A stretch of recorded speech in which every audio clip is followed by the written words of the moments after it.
Hi everybody, welcome to this self-check video for self-checks 1.1, I'm sorry, 1.2 and 1.3.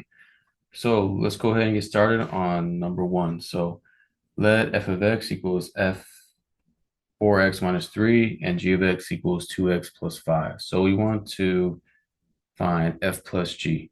So really all we have to do is just add these two functions together. So this would equal 4x minus 3 plus 2x plus 5. Maybe you could put parentheses around it to show the difference. And this, you just combine like terms. This would be, 4x minus 3 plus 2x plus 5. Like terms, you get 6x plus 2.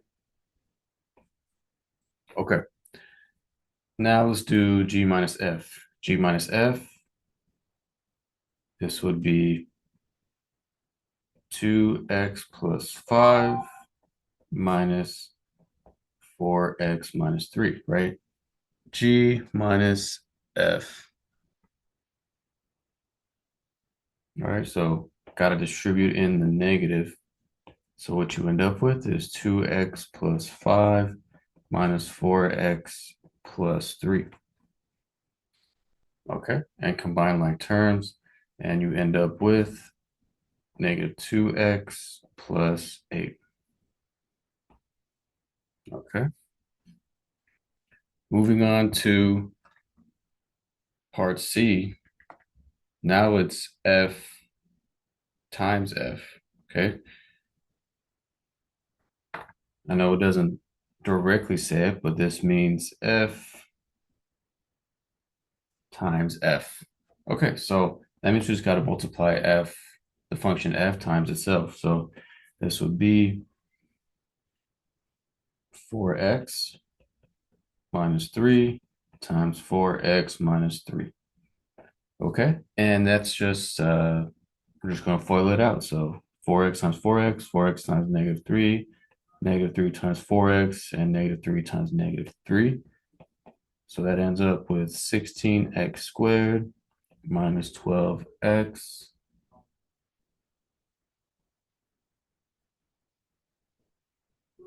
minus 12x plus 9.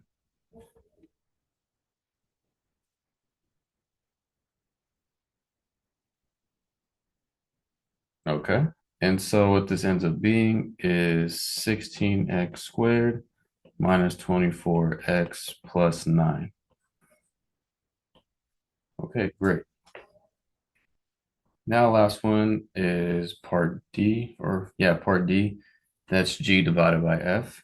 So that just means this would be 2x plus 5 over 4x minus 3. And there's really nothing we can do after that. So that will just be the answer. Okay, great. So let's move on to number two now. That g of x equals 4x plus 2 and h of x equal 4x squared plus 4x plus 1. And we want to find h divided by g evaluated at 1. So remember that this is some tricky annotation, right? Some mathematical annotation. But what this really equals is just h of 1 over g of 1. Okay, that's all that means. So now we just have to evaluate each of these functions at x equals 1. So we're going to go out to the side here. We're going to go say side. And so I need to evaluate h of 1. So I'm just going to plug in 1 into the function h. So it's be 4 times 1 squared plus 4 times 1 plus 1. So that's really just 4 plus 4 plus 1, and that just equals 9. Okay, so this equals 9 over, and then I need to find what g of 1 is. So that's a little easier, just 4 times 1 plus 2, and that's just 6. So this would be 9 over 6. right? And 9/6, we could divide the top and the bottom by 3, reduce that. This would be 3/2, and that's the answer. Okay, so that's part A. Let's do part B now. Part B is h times g of 1, so same exact thing, but here we're going to multiply it. So remember, we could just break this down into h of 1 times g of 1. And luckily, we already have h of 1 and we have g of 1. So this will just be 9 times 6, which is just 54. Okay, so let's move on to number 3 now. Number 3 is getting into composition of functions now. So this one states let f of x equals x squared and g of x equal x plus 4. Find f of g of x. Right, it's kind of the way we say it. F of g of x, right? So let's go ahead and find that. So remember that when it looks like this, like fog, right? That's the way it kind of looks like. We can just rewrite this as f of g of x. And now it's easier to see what's our input. So our input is going to be g of x. So we're just going to plug x plus 4 right in there. So this equals f of x plus 4, right? So x plus 4 is our input. So now we're just going to plug this input into f. So we're going to plug that wherever there's an x. So this would just be x plus 4 squared. And so x plus 4 squared, that's just x plus 4 times x plus 4. Foil this out, right? And you should end up with x squared plus 4x plus 4x plus 16. And then you end up with x squared plus 8x plus 16. Okay, so that's A. Let's go ahead and do B now. B is g of f of x. So this one's like Goff, right? When you kind of think about that. But you really just do the same exact thing. It's reversed now, it's switched, but what this becomes is, g of f of x. Okay, so now f of x is our input. So now this guy is going in right there because that's what that equals. So this becomes g of x squared. And so I'm plugging in x squared wherever there's an x. So I'm plugging that into g. This becomes x squared plus 4, which is just, yeah, x squared plus 4. Less work. So that'd be the answer for part B. Let me rewrite this a bit. There you go. Okay, now let's move on to part C, which is about evaluating now. Okay, so part C is fog of 5, right? F of g of 5. So now we have an actual input instead of like x. Okay, but we're just going to treat it exactly the same. So what this equals is f of g of 5. Okay, so I need to figure out what g of 5 equals, right? I need to plug in 5 into g and get that. So let me go ahead and kind of do this off to the side here. So side, I need to know what g of 5 is. What's g again? Well, g is x plus 4. So this would be 5 plus 4, which would be 9. So pretty, not too bad. So coming back to the problem, what this becomes is f of 9, right? That's what we found g of 5 to be.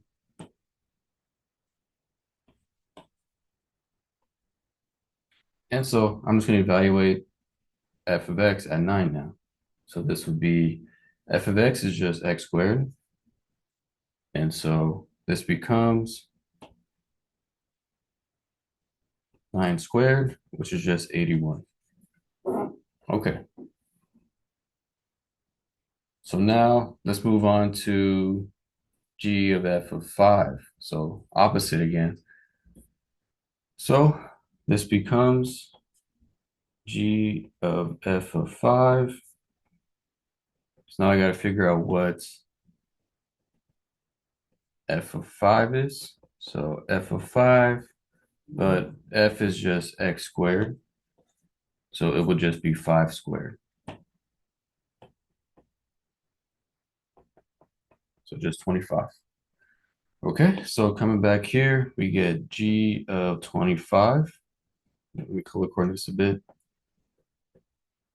G of 25. And so I'm going to plug in 25 into g, and g is x plus 4. So it becomes 25 plus 4, which is just 29. Okay. Moving on to part E now. Last question for 1.2. Well, this one is g of x. So we're like using the same function, right? So don't worry, it's not too crazy. It's just doing the same exact steps. So what this becomes is g of x. Okay, so remember, what is g of x? G of x is x plus 4. So that guy's just going to go down there. So this becomes g of x plus 4. So what this also means is I'm just going to plug in x plus 4 into that function g. So I'm just like recycling it, right? So this would be x plus 4 plus 4, where I'm plugging it in x plus 4 into that x. And so this becomes x plus 8, and that's my answer. Okay, great. So that's it for 1.2. Let's move on to 1.3 now, which is about slopes, linear equations, and average rate of change. So 1.3, we want to write this 3x minus 2y equals 12 in slope-intercept form. And remember, slope-intercept form is y equals mx plus b. Okay, so what that means is I want to get y by itself on one side. That's essentially what it means. So get y by itself. Okay, so how do I do that? First thing I need to do is, let me rewrite this a bit. Okay, so what I need to do is subtract 3x from both sides. Minus 3x, minus 3x. So this cancels out. And so what I'm left with is negative 2y equals negative 3x plus 12. Okay, so y is not by itself yet, right? I need y isolated. So I'm just going to divide both sides by negative 2 now.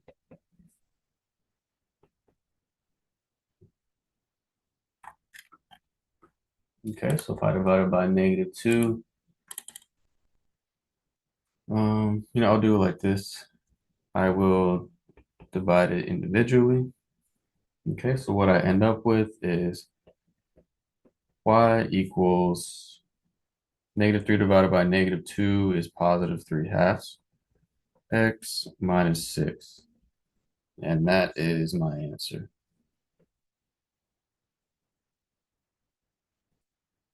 Okay, so let's move on to number 2. Number 2 is find the equation of a line that passes through the points negative 4, 1, negative 2, and negative 5. Okay, and we want to write it in slope-intercept form. Remember, that is y equals mx plus b. Okay, so the first thing we got to do is we don't have a slope yet, so we got to find slope. Okay, we got to find the slope, and remember how to find the slope is, it's m equals y2 minus y1 over x2 minus x1. So here's where you have the freedom to pick your x and y's, right? So let's say like x1, y1, x2, y2. Okay, let's just keep it simple. And so what I end up with is, let's say -5 minus -4 over -2 minus 1. Okay, so -5 minus -4 becomes a positive, so -5 plus 4. So that's just -1.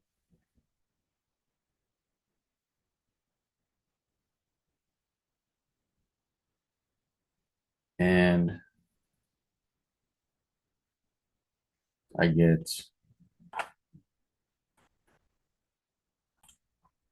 okay, excuse me, had a typo really quick.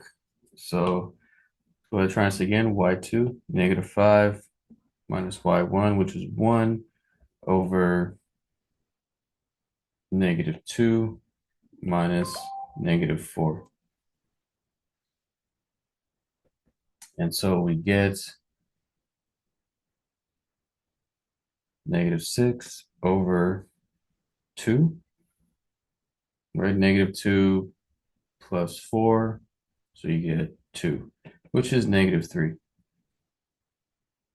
So that's my slope m. Okay, so we found a slope. Now we got to find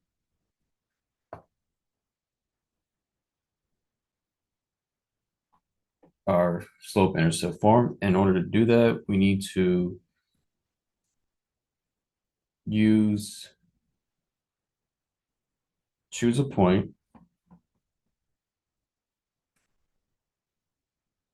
Choose a point, and for this one, I'm going to choose, let's say, -4, 1. And I need to choose a point because I have the point slope formula, y minus y1 equals m times x minus x1. Okay, so that you can choose either point. I know it says x1, y1, but you can choose either or points and you can get the same exact answer. But I'll choose this one. So we have y minus -4 equals, our slope is -3, x minus, excuse me, I mixed up these, y minus 1. Sorry about that. So simplify this out, we get y minus 1 equals -3x minus 12, right? Because this becomes a +4, and -3 times 4 is -12. So then I just add 1 to both sides, and you should get -3x minus 11.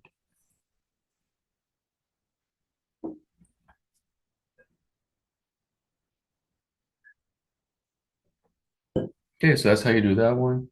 And so moving on to number 3, the slope and 1 point on the line are given. Find the equation of the line in slope-intercept form. So we have 1 point, and we already have the slope. So remember, we can use the point slope formula, y minus y1 equals m x minus x1. And so we have a point, which would be -2, right? x1, y1. And we have a slope 2/3. And we have an x value minus -4. Okay, so y minus 2 equals 2/3 x plus 8 over 3, right? This becomes positive, and then we distribute in, which would be 8/3. Okay, so then if I add 2 to both sides, right, this cancels out, and what I'm left with is y equals 2/3 x plus 8/3 plus 2. Now, let me clean this up a bit.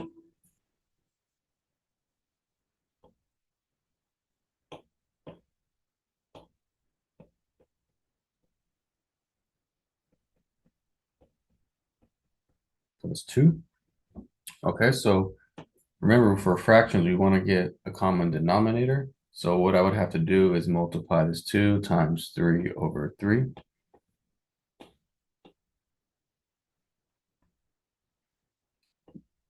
So y equals 2/3 x plus 8 thirds plus 6 over 3.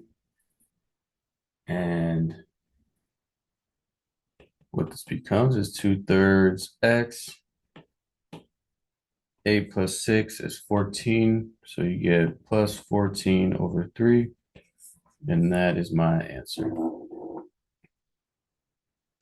Okay, so last question. For the function h of t equals t squared plus 1, we want to find the average rate of change of a function from t equals 2 seconds to t equals 4 seconds. Okay, so remember average rate of change, right? Average rate of change from t equals 2 to t equals 4, right? What this would be is h of 4 minus h of 2 over 4 minus 2. Okay, so that's the average rate of change from, and it's really just a slope, remember? It's a slope. So we just got to figure out what h of 4 is and h of 2 is, and we should get our answer. So write it down here, side h of 4. We're just going to plug in 4 into our function here. This will be 4 squared plus 1. And that is 16 plus 1, so 17. And h of 2, we need to figure that out as well. 2 squared plus 1, 4 plus 1, which is 5. So we come back up here. We still have 4 minus 2 there. And we found 17 minus 5. So to finish this off, we have 12 over 2, and it's just 6. And that is our answer. Okay, so that does it for the self-check. See you next time. Thank you.